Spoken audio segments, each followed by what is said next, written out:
Most of us have that one relative whose story gets passed on through generations. But sometimes those stories can get lost as time goes on. Yeah, and now thanks to a group of students from Charles City Middle School, families won't have to worry about their loved ones' legacies being forgotten. ABC 6 News Good Morning reporter Sydney Zatz is joining us live from Riverside Cemetery this morning to share more. Good morning, Sydney. Good morning, Deb and Jesse. As you said, I'm at Riverside Cemetery in Charles City. If you walk through here, you might notice these metal markers. No, they're not to tell you where you are in the cemetery. Rather, they're markers to bring history to life. It's another day for 8th graders at Charles City Middle School. But this time, the learning happens outside the classroom. So it's good to research them and keep their memory alive. Edie and her classmates clean graves of people who have been gone for decades, some even a century, sharing their stories so their name is more than just a clean gravestone.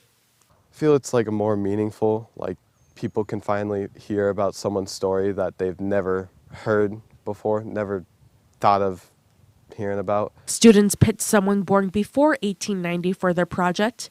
Ian Hallett chose Martin Troutner. And I liked his name, Martin.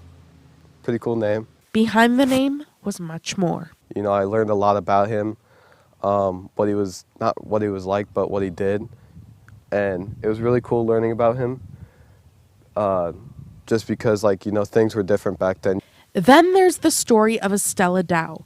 She died when her husband and brother were fighting over cattle. I would not have known otherwise if I didn't do this project.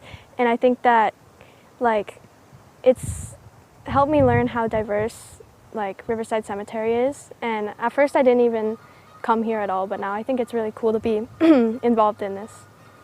Each grave sits with a metal stand displaying a QR code.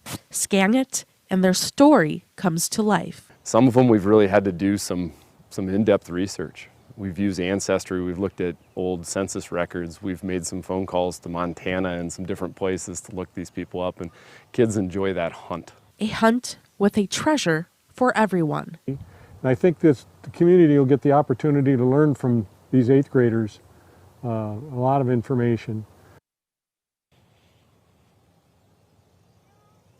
As you can see, it was a bit gloomy that day. I was out with the students as they put a few of the metal stands down, like J.P. Taylor here. There are a few out right now, but today at noon there is an open house to showcase everyone's hard work. I have asked if they plan to make these metal stands for all the graves, and right now they're not sure, but it could be a potential plan.